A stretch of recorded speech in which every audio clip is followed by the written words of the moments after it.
ચાલો. સ્વામિનારાયણ હરે, સ્વામિનારાયણ હરે. તારીખ આજે 25 જુલાઈ 2026 રોજના અનુક્રમમાં આપણે આ શ્રી રામાનુજાચાર્યકૃત વ્યાસસૂત્રનું શ્રીભાષ્ય જે છે તે જોઈ રહ્યા છે. થોડીક ટૂંકમાં વાત કરી દઈએ. આજે દેવસયાની એકાદશી છે. ચાતુર્માસ આજથી શરૂ થાય છે અને ભગવાને શ્રીજી મહારાજે 8 પ્રકારના નિયમો જે છે એમાંથી કોઈ એક નિયમ 4 માસ માટે ધારવાનો કયો છે. હવે જો કોઈ મને પૂછે તો સૌથી સરળ, સેફ એટલે ન તૂટે એવો સરળ અને સિક્યોર નિયમ 3 રીતે જોવા જાય. સિક્યોર એટલે કેવી રીતે? બીજી કોઈ વધારે સામગ્રીની તમને જરૂર નહીં પડે એવો કોઈ નિયમ હોય ને તો અષ્ટાક્ષર મંત્રનો જપ.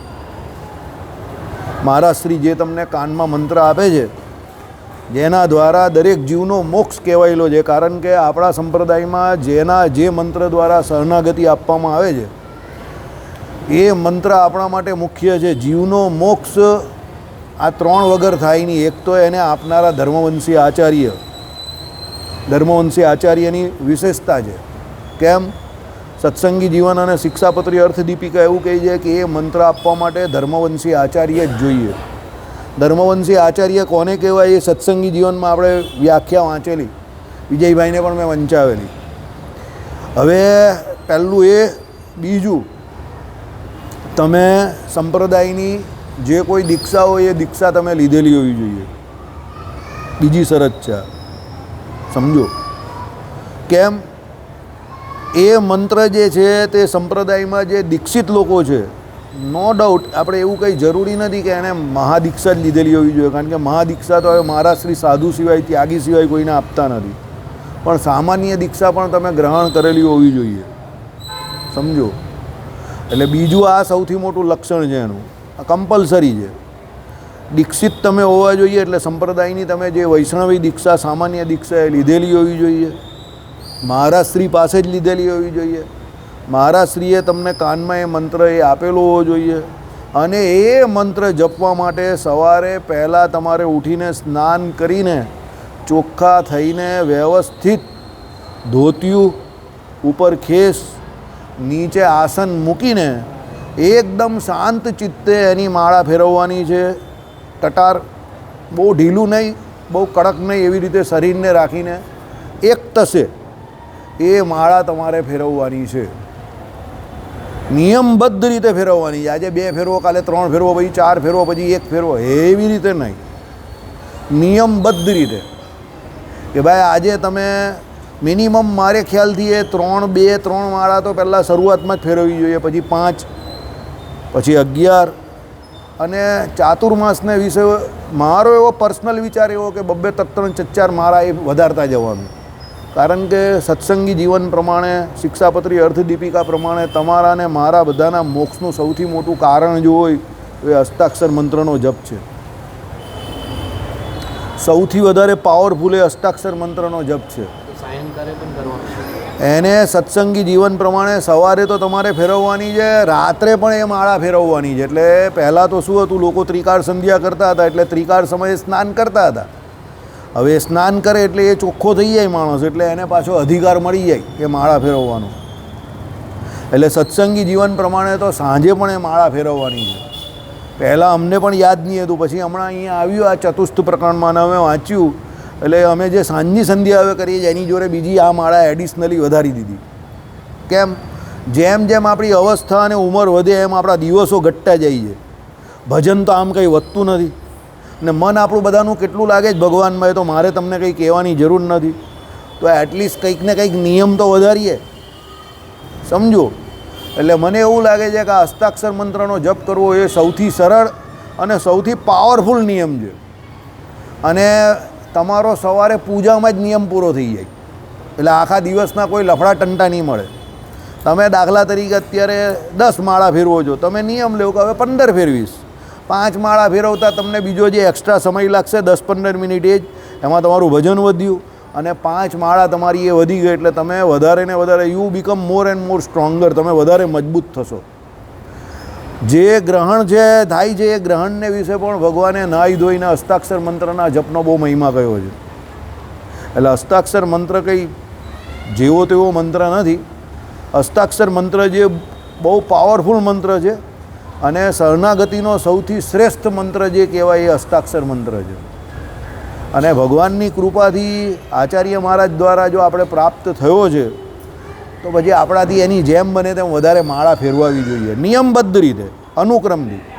ભાઈ હવે આજે તમે નિયમ લીધો કે 11 ફેરવવી છે તો પછી રોજ સવારે 11 ફેરવવાની છે. થોડીક તો નિષ્ઠા રાખો યાર. જેમ રૂપિયા પૈસા કમાવામાં આપણે કેટલી નિષ્ઠા રાખીએ છીએ. 5 વાગે પ્લેન હોય તો આપણે કેવા ઉઠી જઈએ છીએ ને ત્યાં પહોંચી જઈએ છીએ. મુંબઈ જવાનું હોય તો અહીંયાથી રાત્રે જ પહોંચી જઈએ, કારણ કે પ્લેન આપણા બધા મુંબઈથી જ જતા હોય મોસ્ટલી, કે આ બાજુ અમદાવાદથી, તો કેવા પહોંચી જઈએ છીએ. તો એમાં જેટલા આપણે ગંભીર છે એટલા આપણી મોક્ષ બાબતમાં આપણે ગંભીર છે. આપણે આપણી જાતને જ પૂછવું જોઈએ. જો ગંભીર હોવ તમે તો પછી આટલી બધી ચર્ચાને કોઈ અવકાશ નથી. તમે જાતે જ કંઈ ને કંઈ નિયમ લઈ લેવું. કાલે રાતની 10ની સભામાં પણ મેં આ ચર્ચા કરેલી થોડીક, અને એમાં પણ મેં આ અષ્ટાક્ષર મંત્રની જ વાત કરેલી.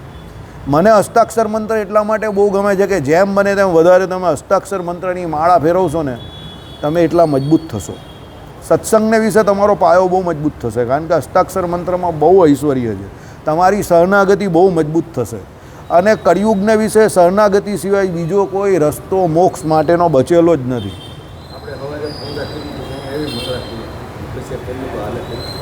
પછી કરે તો ના, સવારે તમે ઘરે નાહી ધોઈને પૂજા કરો ત્યારે જ કરી દેવાની, ત્યારે જ કરી દો. વધારેની અહીંયા નહીં થાય. એનું કારણ છે તમે ઘરેથી અહીંયા સુધી આવો, ચામડાની ચપ્પલ અડો, કપડાં આ તે, મજા નહીં આવે. પેશાબ પાણી કરવા ગયા હો, એક આસને બેસીને કરવાની હોય ને, પાછું ધોતિયું પહેરવું પડે. હવે ધોતિયું લઈને તો આપણે આવીએ નહીં, એ જ ને, આપણે સિવિલ કપડાં પહેરીને આવીએ. પેન્ટ શર્ટ એટલે સિવિલ કપડાં, આપણા સામાજિક કપડાં કહેવાય, એ સિવિલ કપડાં કહેવાય, એ નહીં ચાલે. એટલે ધોતિયું ખેસ અને એ આપણે, એટલે તો હું કહું સવારે પૂજામાં જ નિયમ પૂરો કરી દેવાનો, એટલે તમને કોઈ ટેન્શન પણ નહીં. અને તમે 5 માળા 11 માળા, અને પછી મારું તો પાછું ઉલટું માનવું છે હજુ આનાથી વિશેષ. એ તમે નિયમમાં જે માળા વધારો ને એ પછી 4 માસ પછી બંધ નહીં કરી દેવાની, એ ચાલુ જ રાખવાના નિયમ. આપણે તો મૂળ તો ભજન કરવાનું જ ને. હવે રૂપિયા પૈસા ધન દોલત યશ કીર્તિ ભગવાનની દયાથી ભગવાને બહુ દીધું ને બહુ કમાયા. હવે કેટલું એને કરવાના એની પાછળ, સમય પણ બહુ આપ્યો એની પાછળ, આખી જુવાની આપી દીધી, સમજો. હવે આપણે બધા વૃદ્ધ થવા આવ્યા. હવે આમાં જુવાન તો આ લોકો જેવા બહુ ઓછા બચેલા છે, બાકી બધા મારા જેવા જ છે ને મારાથી ઉપરના છે. તો હવે તો ભજન જ વધારે આવી ને, હવે તો ભજન થોડું ઘટાડાય. એટલે 4 માસ પછી પણ ચાલુ જ રાખવાની, મારું એવું માનવું છે.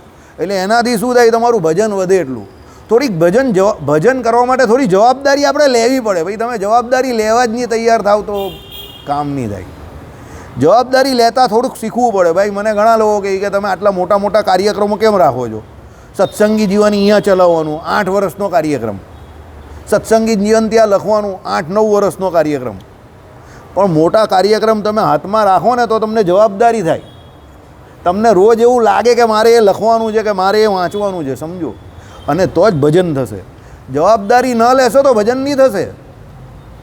નહીં તો આજે આ ને કાલે ત્યાં ને પછી પરમ દિવસે ફીટાઉન્સ. જીવનો સ્વભાવ કેવો છે, કળિયુગ તો જો બહાર હળહળ તો ચાલે છે. એક દિવસ વરસાદમાં હું મંદિરે નથી આવતો તો મને એવું લાગે જ ને કે હું કંઈ કુસંગી તો નહીં થઈ ગયો ને, સમજો. એક જ દિવસમાં મને એવી બીક લાગે છે કે આપણે કંઈ કુસંગી નહીં થઈ ગયા ને. આ ભગતને પૂછો, 10 દિવસ સૂતક જાય તો આપણે એવું લાગે કે આપણે કુસંગી થઈ ગયા. મંદિરનો ને સત્સંગનો રંગ આપણો ઉતરી જાય, અને માયાનો રંગ તો બહાર આપણે પકડેલો જ છે જોરદાર. માયા આમ ઊભી જ રહેલી છે, તમે જેવા એટલે તરત ભપ્પ દઈને પકડી લે.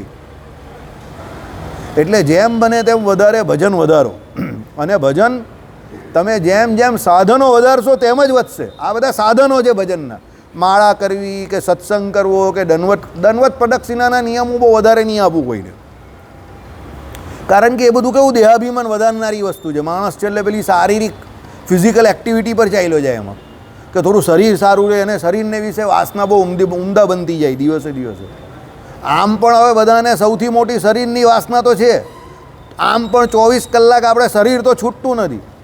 એટલે એમાં હું બહુ દંડવત પ્રદક્ષિણાના નિયમ ભલે લખેલા છે શાસ્ત્રમાં, પણ હું એ બહુ નથી આપતો કોઈને. હું ના પાડું છું, આપવાવાળો તો નથી કોઈને નિયમ, પણ હું મને કોઈ કહે તો પર્સનલી હું એ બહુ પ્રિફર નહીં કરતો કે દંડવત વધારે કરજે ને પ્રદક્ષિણા. હું જોઉં ઘણા લોકોને, પેલા રાજુભાઈને જ જોતો હતો, દંડવતનો નિયમ લીધો હોય ને પછી શયનમાં આવે ને પછી ભાગાભાગી કરે.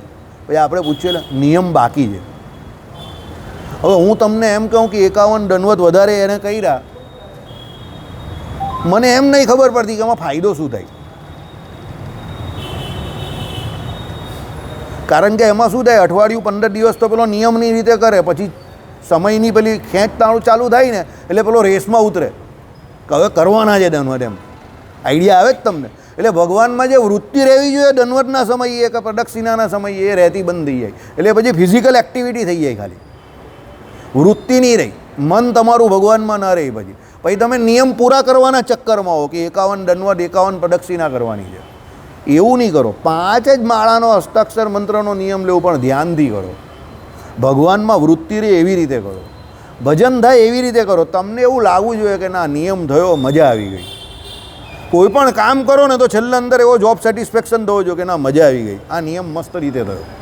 પછી દંડવત કરો, પ્રદક્ષિણા કરો, ઘણા બહુ મોટા મોટા નિયમ લઈ જનમંગળના પાઠ કંઈક 100-200 વધારવાની વાત કરે, માળા 100-200 500. અરે ભાઈ એમાં શું થાય, અહીંયા રહેતો હોય ત્યાં સુધી બધું બરાબર, પણ પછી કોઈ વચ્ચે એમાં શું તમે નિયમ લેવું ને એટલે વિઘ્ન 100% આવે.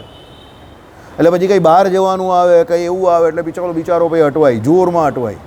પછી રાત્રે ઉજાગરા આ તે. એવો નિયમ શું કામ લેવો કે તમે પોતે હેરાન થાવ ને નિયમ તૂટવાની પૂરેપૂરી શક્યતા હોય. નિયમ પ્રેમથી અમલમાં મુકાય એવો લેવો, અને ભગવાનને વિશે ભક્તિ વધે એવો જ નિયમ લેવાનો, જેનાથી તમારી ભક્તિ વધે.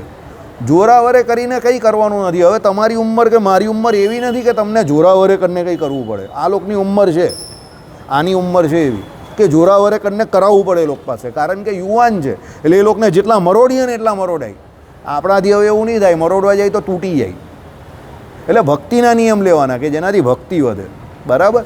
ચાલો આપણે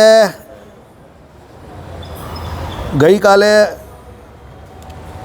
રામાનુજાચાર્યએ જે સિદ્ધાંત સાબિત કર્યો, કયો સિદ્ધાંત સાબિત કર્યો કોઈને યાદ છે? કે ભાઈ સત જે છે એ બ્રહ્મને વિશે જ લાગતો શબ્દ છે. કેમ? સાંખ્યો એટલે જે સાંખ્ય શાસ્ત્રને માનનારા છે એ લોકો સત શબ્દનું નિરૂપણ પ્રધાન એટલે માયાને વિશે કરે છે.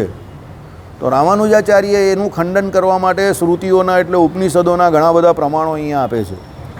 ગઈકાલે આપણે જોયું કે ભાઈ સૃષ્ટિ સંબંધી વાક્યોની જે ગતિ એટલે કે જેને એ લાગે છે તેની સાથે આ વાક્યનું સામાન્ય છે, એટલે કે તે જ અર્થમાં આ વાક્ય પણ વપરાયેલું છે. બીજી શ્રુતિઓમાં પણ પરમાત્માને જ કારણ કહેલો છે માટે. એટલે સૃષ્ટિમાં જે કોઈ સૃષ્ટિ સંબંધી શ્રુતિઓમાં જે કોઈ જગતના કારણ તરીકે નિરૂપણ થયેલું છે એમાં પરમાત્મા સંબંધિત શબ્દો આવે છે કે ભાઈ એ પરમાત્મા જે છે તે જગતનું કારણ છે. અને અહીંયા આપણે પ્રતિજ્ઞા શું આવે છે કે કારણને જાણવાથી કાર્ય જણાય, એકને જાણવાથી બધું જણાય. તો એ એક કોણ હોઈ શકે? ભગવાન. ભગવાનને જાણો તો તમને આખી સૃષ્ટિ દેખાય. વચનામૃત યાદ કરો. શ્રીજી મહારાજે વચનામૃતમાં શું કહ્યું છે? જ્યારે પેલા જીવને સમાધિ થાય એટલે શું થાય? એને આત્મા અને પરમાત્માનું મિલન થાય. તો જેવું એને આત્મા અને પરમાત્માનું મિલન થયું એટલે આત્માને વિશે પરમાત્માના દર્શન થાય. તો એ ભેળા એને આખું બ્રહ્માંડ, આખા બ્રહ્માંડમાં જે કંઈ કારખાનું છે, પંચમ સ્કંદને વિશે યોગશાસ્ત્ર જેને આપણે શ્રીજી મહારાજે કહ્યું એને વિશે આખા ખગોળની વાત કરેલી છે. તો એ આખું કારખાનું એને દેખાય. ભગવાન દેખાયા તો આખું જગત દેખાઈ ગયું, એટલે ભગવાનને જાણ્યા તો જગત દેખાઈ ગયું, એટલે જગતને જાણી લીધું, એટલે જગદીશને જાણ્યા એટલે જગત દેખાયું. આખું જગત તમે આખી જિંદગી મરી જશો, તૂટી જશો, પણ જાણી નહીં શકશો. પણ જો ભગવાન જણાઈ ગયા તો જગત ઓટોમેટિક દેખાશે. કેમ? જગત જે છે તે શું છે? ભગવાનનું કાર્ય છે, અને ભગવાન જે છે તે જગતના કારણ છે. એટલે કારણને જાણશો તો કાર્ય ઓટોમેટિક જણાઈ જશે. દાખલા તરીકે આંબાનું ફળ, એટલે આંબાના ફળમાં શું આવે? કેરી. તો આંબાનું બીજ તમે જાણી જાઓ તો તમને 100% ખબર પડી જાય કે આમાં ફળ તરીકે કેરી જ થઈ હોય. બાકી કેરી બધી અલગ અલગ લાગેલી હોય. કારણ તો પેલું નીચે હોય, એ તો કંઈ દેખાતું હોય નહીં આંબાનું. સમજો? એટલે એ કારણને તમે જાણો જ્યારે, ત્યારે બધું કાર્ય તમને ખબર પડે. એટલે ભગવાનને જાણો જે જગતના કારણ રૂપે રહેલા છે, તો આખું જગત તમે જાણી જાઓ. બાકી આખા જગતને તમે જાણવા જશો તો 100 જન્મે પણ જાણી ન શકો. એની ગેરંટી તમને કોઈ નહીં, પણ તમને પોતાને જ ખબર છે કે ન જાણી શકો. અરે તમારી સાથે જે 10-20 વર્ષથી રહેતા હોય એને તમે પૂરા નહીં જાણી શકતા ને. સમય આવીએ એ ફરી જતો હોય ને તમને એમ થાય કે આ તમારી જોડે રહેતો હતો એ આવો હતો, પણ એ તો તમારી જોડે રહેતો હતો, તમે એને જાણો થોડા છો. એ જણાય ક્યારે? સમય આવીએ જણાય. માણસની ઓળખાણ સમય આવીએ થાય. એ પ્રમાણે ભગવાનને ઓળખશો તો આખા જગતને જાણી જશો. એટલે જગતનું કારણ જે છે તે ભગવાન છે. એ પ્રમાણે વેદાંત એટલે ઉપનિષદોમાં આ પ્રમાણે શ્રુતિઓમાં વાત કરેલી છે કે ભાઈ એ જગત જે છે એ એનું કારણ પરમાત્મા છે અને એ પરમાત્માને જાણવાથી આખું જગત જાણી જવાશે. અને એ સર્વે વાક્યોમાં સર્વેશ્વર પરમાત્મા જ કારણ તરીકે સમજાય છે. આ બધા જે શ્રુતિઓના વાક્યો છે એમાં પરમાત્મા એટલે પુરુષોત્તમ નારાયણ જ આખા જગતનું કારણ છે એવું દેખાય છે. માતે અત્રે પણ સર્વેશ્વર પરમાત્માને જ કારણ માનેલા છે એમ નક્કી થાય છે. એટલે એ ભગવાન જે છે એ જ જગતનું કારણ છે. જગતનું કારણ એ પરમાત્મા સિવાય બીજું કોઈ હોઈ શકે નહીં. ચાલો, ઇતશ્ચ ન પ્રધાનમ. વળી આ કારણથી સત શબ્દનો અર્થ પ્રધાન થતો નથી અને શ્રવણ થયેલું હોવાથી. હવે બીજું એક પ્રમાણ આવે છે શ્રવણ. અન્ય વાક્યોમાં જેવો અર્થ થાય છે. ચાલો તમે અહીંયા આવી જાઓ, અહીંયા આવી જાઓ, સંભળાશે એટલે કે હું અહીંયા આવી જાઉં. આવો આગળ, આવો આવો, થોડી હિંમત કરો. ઓર થોડા સા, બસ ઓર થોડા સા, હજુ થોડા આવી જાઓ, આરામથી નીકળી જાઓ. અરે કંઈ નહીં, તમારે નહીં ખસોરી પર નીકળી જાઓ. ઓર થોડા સા, આવી ગયા. ચાલો, શ્રુતત્વાચ્ય એટલે અને શ્રવણ થયેલું હોવાથી. અત્યાર સુધી આપણે બધા જે પ્રમાણો આપ્યા તે કોના આપ્યા? શ્રુતિઓના આપ્યા, એટલે શાસ્ત્રોમાં જે લખેલા એના આપ્યા. હવે શ્રવણ કરેલું એટલે આપણે જે સાંભળેલું છે ને એના પ્રમાણ સાંભળો. પ્રમાણ આપે તે તો જો આ લોકો સંસ્કૃતમાં બધા છાંડોગ્ય ઉપનિષદ, છાંડોગ્ય ઉપનિષદ, બધા છાંડોગ્ય ઉપનિષદના પ્રમાણ છે. જો છાંડોગ્ય 6:3:2, છાંડોગ્ય 6:8:4, છાંડોગ્ય 8:1:3, 6:8:7, છાંડોગ્ય 8:1:5, બરાબર. તૈત્રીય, બરાબર. શ્વેતાશ્વેત ઉપનિષદ, તૈત્રીય ઉપનિષદ, બરાબર. સુબાલો ઉપનિષદ, આ બધા ઉપનિષદ છે આપણા. સુબાલ ઉપનિષદ, તૈત્રીય ઉપનિષદ, બરાબર. તૈત્રીય ઉપનિષદ પેલા તીતરમાંથી થયેલા એટલે એનું નામ તૈત્રીય છે. તીતર નામનું પક્ષી હતું ને એને ઉલટી કરેલી. હવે એ તો તીતર નામનું પક્ષી તો ખાલી કથન માત્ર હતું. ઓરિજિનલ એની પાસેથી શું કરાવવા હતા? તૈત્રીય ઉપનિષદ એટલે ઉપનિષદો બહાર કાઢવા હતા એટલે એને ઉલટી કરાવેલી. આખી બહુ મોટી વાર્તા છે, બહુ જોરદાર વાર્તા છે. કોઈ દિવસ સમયના અભાવ ન હશે તો કહીશું. ચાલો,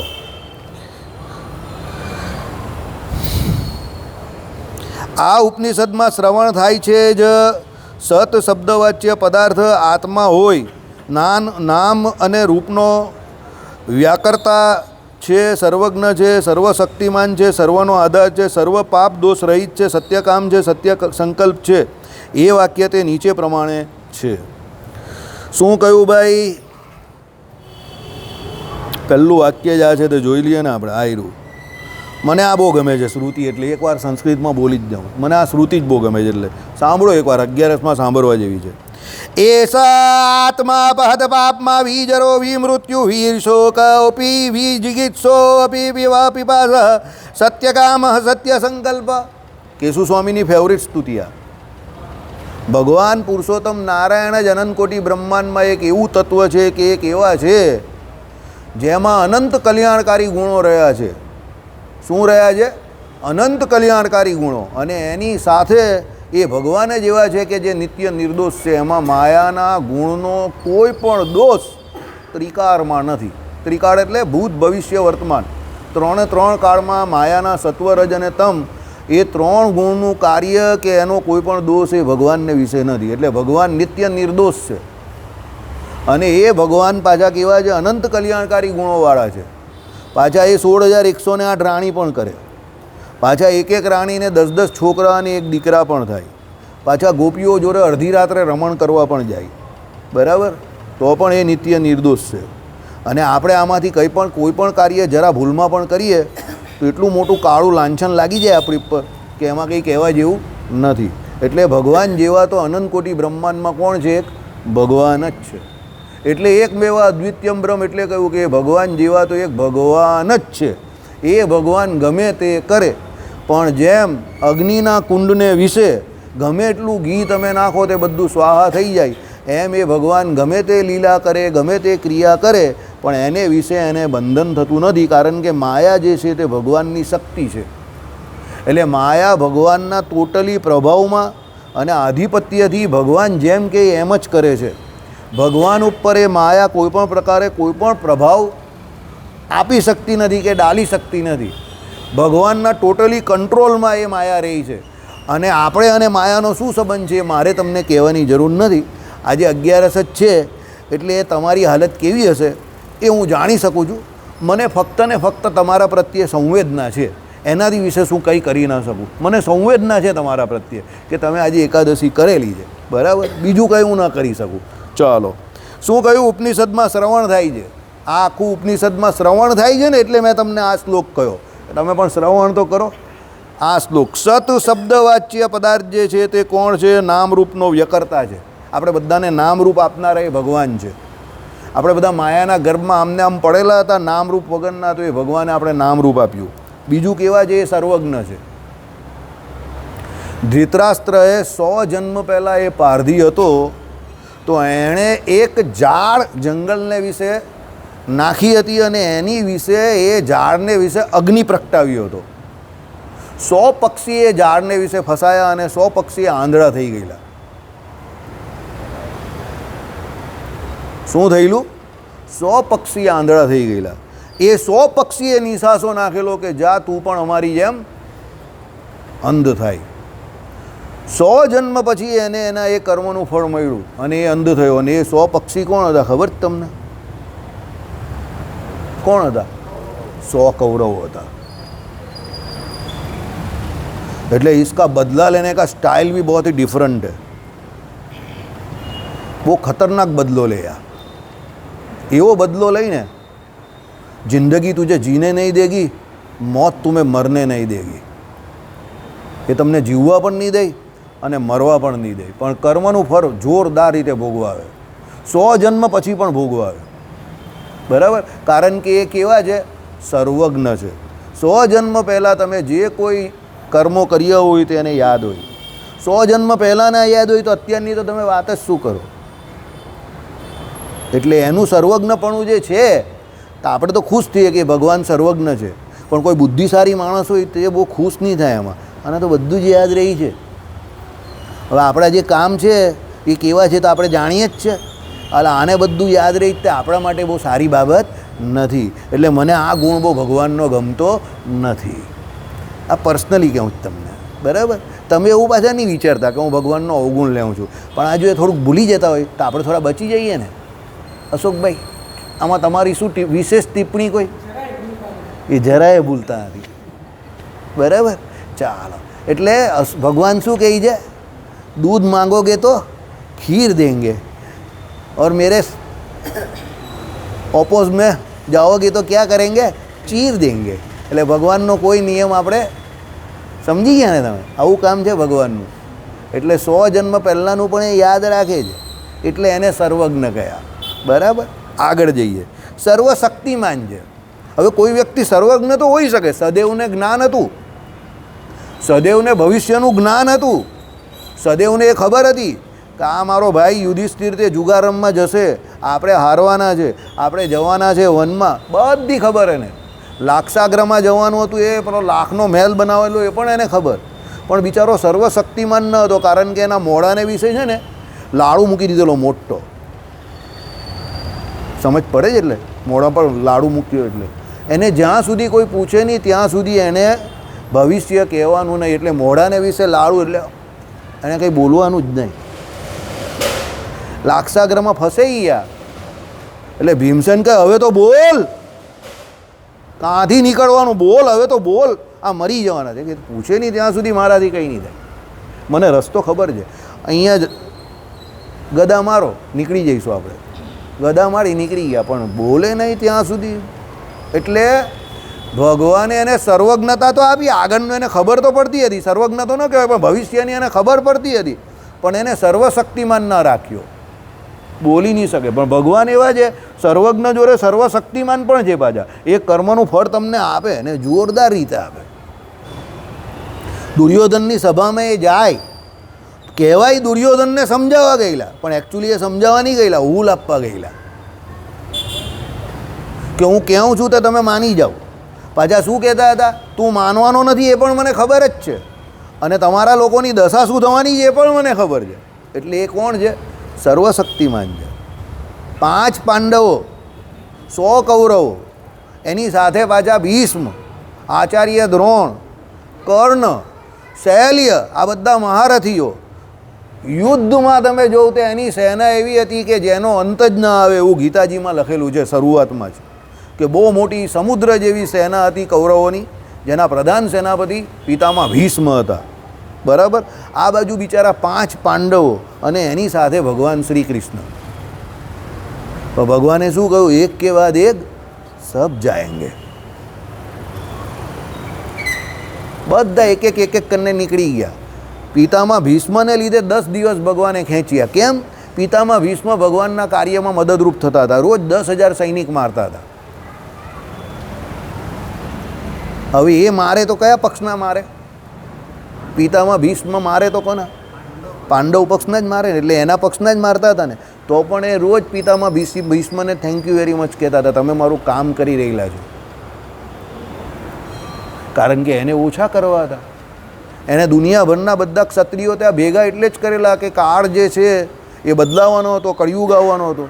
એટલે યુગના ધર્મોમાં પરિવર્તન કરવા માટે એમણે શું કરેલું? બધા ક્ષત્રિયોને ત્યાં ભેગા કરાવેલા અને બધાને મારવાના હતા. એટલે ભીષ્મ પિતાને રોજનું ટાર્ગેટ આપેલું હતું કે રોજના 10,000 તમારે ઓછા કરવાના. સમજી ગયા? એટલે એ રોજના 10,000 ઓછા કરતા હતા. એ તો બંને બાજુ મારે. ભગવાન કહે કે આ બાજુના પણ મરવા જોઈએ, આ બાજુના પણ મરવા જોઈએ, પણ મરવા તો જોઈએ જ. સર્વશક્તિમાન. બરાબર. કોઈ પણ રીતે એને જે કામ કરવાનું છે તે કરીને જ રહી છે. એટલે એ સર્વશક્તિમાન છે. કાં બીજા પાસે કરાવરાવે. પછી 10મા દિવસે એમનું કામ પૂરું થયું એટલે ભગવાન 9મે દિવસે રાત્રે એમની પાસે પહોંચી ગયા અને પૂછ્યું, ભાઈ હવે તમને કેવી રીતે નિકાલ કરવાનો એ પણ કહી દેવું. કારણ કે હવે તમારો ટાઈમ પૂરો થઈ ગયો, ટાર્ગેટ પૂરું થઈ ગયું તમારું, હવે તમારે જવાનું અહીંયાથી. તે કે હા, આપણો નિકાલ થઈ જાય એના માટે વ્યવસ્થા કરેલી જ છે. અર્જુનને કહેજો કે રથ ઉપર કોઈ સ્ત્રી આવશે તો આપણે નીકળી જઈશું. એટલે પછી બીજે દિવસે એ નીકળી ગયા. પછી પેલા આટલા મોટા મોટા મહારથી હતા તો 8 દિવસમાં બધું પૂરું કરી નાખ્યું. પેલા એકલા બુઢ્ધાએ એવું કહે છે 244 વર્ષની આજુબાજુ એમની ઉંમર હતી ભીષ્મની, જ્યારે યુદ્ધ થયું ત્યારે. એપ્રોક્સિમેટ ને, હવે પાછા સ્ટેટિસ્ટિક કેલ્ક્યુલેટર લઈને બેસતા. તો 244 વર્ષના ડોસા માણસે સામેના પક્ષે ભગવાન હતા છતાં 10 દિવસ યુદ્ધ ખેંચ્યું. અને પેલા બધા મહારથીઓ હતા. આચાર્ય દ્રોણ પછી 4 દિવસ તો રહ્યા. પહેલાં બીજા બધા જે હતા તે 4 દિવસમાં બધું પડીકું વળી ગયું. હવે તમે વિચાર કરો કે એ માણસ કેવા હશે જેણે 10 દિવસ સુધી યુદ્ધ ખેંચ્યું ભગવાનની સામે. ભગવાનની સામે લડીને 10 દિવસ યુદ્ધ ખેંચ્યું. બરાબર. અને બીજા બધા તો નીકળી ગયા યુદ્ધના મેદાનમાં જ પાછા. એ વ્યક્તિએ ઉત્તરાયણ, સૂર્યનારાયણ કઈ દિશામાં? ઉત્તર દિશામાં જાય એની રાહ જોઈ. બીજી કંઈ 56 દિવસ કે એવી કંઈ રાહ જોઈ લી. અને રોજ ભગવાન શ્રી કૃષ્ણ એમને દર્શન આપવા આવતા હતા ડેઈલી. અને છેલ્લે ભગવાન શ્રી કૃષ્ણની સામે જ એમણે દેહ ત્યાગ કર્યો અને ભગવાનના ધામમાં ગયા. સર્વશક્તિમાન કોણ છે? ભગવાન છે. ભગવાનની ઈચ્છાથી જ એ ગયા. અને ભગવાનને છેલ્લે એમને સ્તુતિ કરી, ઇતિમતીવાળી જે સ્તુતિ કહી છે કે મારી મતિ જે છે એને તમને હું પરણાવવા માગું છું. મારી એક દીકરી છે, પહેલાં તો એવું બોલ્યા, મારી દીકરી છે અને મારે તમને પરણાવી છે. તો ભગવાન કહે તમારી દીકરી કાથી થાય? તમે તો અપરણિત છો. તે છે ને એમ કહે તમારી બુદ્ધિ, મારી મતિ, મારી બુદ્ધિ મારે તમને પરણાવી છે. કેમ? જો મારી બુદ્ધિને હું તમને પરણાવી દઉં તો 100% તમે મને અંતકાળે લેવા આવશો. આખા શરીરમાં બાણ વાગ્યા હતા તો પણ એ ભક્ત કેવા, આખો દિવસ ભગવાનની સ્મૃતિ એને રહેતી હતી. અને સ્મૃતિ તો એવી રહી કે ભગવાન રોજ એને પ્રત્યક્ષ દર્શન આપવા જતા હતા. આવા ભક્ત હતા. ને આપણે જરા વાગે તો આવું જ, બર્નોલ લાવ, આ લાવ, તે લાવ, ડૉક્ટર પાસે જાઓ. બરાબર. એટલે આનું નામ આત્મનિષ્ઠા કહેવાય. આનું નામ ભગવાનનું મહાત્મય કહેવાય. અને એમ તો એ વ્યક્તિએ ત્યાં સૂતા તો કેટલા બધા સંદેશા આપ્યા પાંડવોને ને બધાને. કેટલી બધી કથા વાર્તાઓ પણ કરી એણે. યુધિષ્ઠિરનો મોહ ઉતારવા માટે એમણે જોરદાર કથા વાર્તા કરી ત્યાં સૂતા બાણ સૈયા પર. હવે તમે વિચાર કરો કે માણસ કેવા હશે. બરાબર. લગતા એ પુરુષ નહીં, મહાપુરુષ છે. આ મહાપુરુષ કહેવાય. બરાબર. ચાલો, એટલે સર્વશક્તિમાન એ ભગવાન સર્વનો આધાર છે. આ જગતમાં આપણે એવું માનીએ કે આપણો આધાર આપણા બાપા છે, આપણી બા છે, ભાઈ જેની પાસેથી રૂપિયા આવે છે તે મારો શેઠ છે, કે જે ધંધો કરું છું એ ધંધો છે, એ આ મારો આધાર છે, એના વગર હું રહી નહીં શકું, જીવી ન શકું. મારો બુઢાપાનો આધાર કોણ છે? તો મારા છોકરા છે. બરાબર? એમ આપણે ઘણા બધાને આપણો આધાર માનીએ. એફડીની રસીદ મારો આધાર છે. બરાબર? ઘરવાળી મારો આધાર છે, એ નહીં હોય તો મારાથી મંદિરે ન અવાય. હમણાં ધરમસિંહ ભગત જ કહેતા હતા, રોટલો કોણ કરી દે? નકું એ વાત સાચી. એટલે બધાને કોઈને કોઈ આધાર દેખાય, પણ શાસ્ત્ર એવું કહે છે આ કોઈ તમારો આધાર નથી, આ બધા સડેલા બાંબુના ટેકા છે. સડેલા બાંબુના ટેકા ખબર ને? સડેલા બાંબુના ટેકા નહીં ખબર? પેલો ગોવર્ધન પર્વત ઉચકેલો ભગવાને, ત્યારે પેલા બધા આજુબાજુવાળા સડેલા બાંબુના ટેકાવાળા નહીં કહેતા હતા, કનૈયા જરા તું રિલેક્સ થઈ જા, આરામ કર, તું બહુ થાકી ગયો છે, અમારા દંડા છે જ. ભગવાન કે એમ મજબૂત દંડા લાગે જ તમારે. ભગવાને ખબર હતી કે આંગળી તો ખસેરાશે નહીં, તો જરા આમ હલાવી એટલે પેલા બધાના દાંડિયા જ્યાં બધા તૂટી ગયા, સડેલા બાંબુના ટેકા. એમ આપણે પણ આ બધા સડેલા બાંબુના ટેકા બહુ રાખીએ કે મને કંઈ થાય તો આ મદદ કરશે, પેલો મદદ કરશે, પેલો. પછી તમે મદદ માંગવા જાઓ ત્યારે તમારે બધા લોકોના ચહેરા જોવાના ને હાવભાવ. કોઈ આમ જશે, કોઈ આમ જશે, કોઈ આમ જશે. બરાબર? પેલો કંઈ હું જ દુખિયારો છું, મારી પાસે જ નથી. આમ તમને બધું કહેશે કે તને કંઈ પણ જરૂર હોય તો અડધી રાત્રે આવી જશે. તમે બપોરે 12 વાગે જશો તો બી એ ભાગી જશે. આપણે કહીએ તું તો અડધી રાત્રે કહેતો હતો ને, પછી એ કહીએ તો મેં તો અડધી રાત્રે કહેલું ને, તું તો બપોરે આવ્યો ને, રાત્રે આવજે પાછો. રાત્રે પછી દરવાજો ખોલે જ નહીં. સાચી વાત ને? આ તમારા આધારોના આવા હાલત છે બધી. કેમ? આપણે શાસ્ત્રનું કહેલું માનતા નથી. શાસ્ત્ર શું કહે છે? સર્વનો આધાર ભગવાન છે, પણ આપણે આપણો આધાર કોને માનીએ છીએ? આ બધા સડેલા બાંબુના ટેકા જેવા માણસ હોય એને માનીએ. એ શું કહે? અડધી રાત્રે આવજે, હું બેઠેલો જ છું. તમે બપોરે 12 વાગે જાઓ તો પણ ઊભો થાય નહીં. બરાબર? એટલે આવી હાલત છે આપણી. એટલે ભગવાનને આધાર માનશો તો એ હકીકતમાં આધારભૂત છે, કારણ કે આધાર છે એટલે એ આધારભૂત છે. આ બીજા કોઈ આધાર પણ નથી ને આધારભૂત પણ નથી. હવે આ તમને જે વાત કરી તે મેં પ્રેક્ટિકલ વાત કરી, પણ શાસ્ત્રની દૃષ્ટિએ સર્વનો આધાર ભગવાન કેવી રીતે?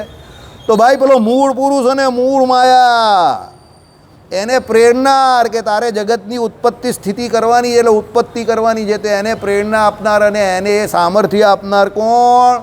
તો મારો ને તમારો યશોદા કા નંદલાલા, ભક્તિ નંદલાલા કોણ? આપણા ભક્તિ ધર્મલાલા ભગવાન. કારણ કે ભગવાનના સંકલ્પ વગર એ સૃષ્ટિ થવાની નથી. એટલે આ સર્વાધાર કોણ છે?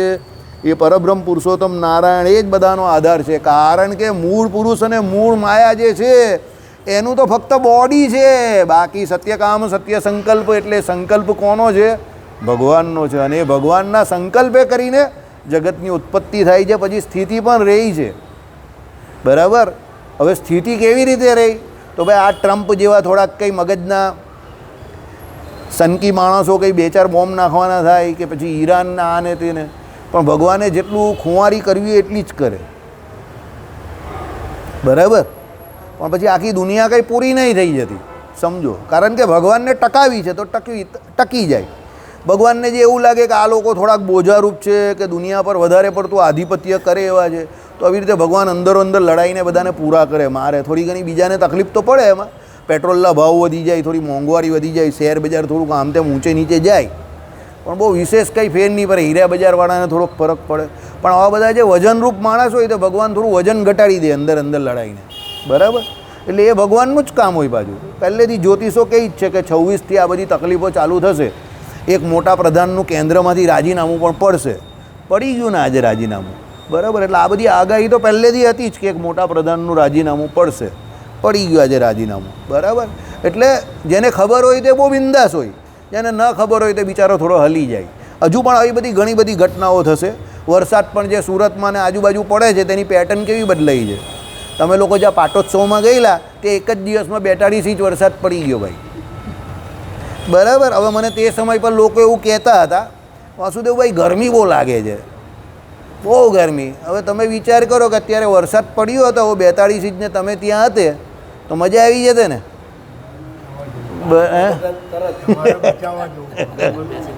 એટલે ત્યાં તમારે રિક્ષાની જગ્યા પર બોટ કરવી પડે એવી હાલત છે. મંદિરની બહાર બધે પાણી છે. કાલે જ પેલા ભાઈએ મને વિડીયો બતાવ્યો.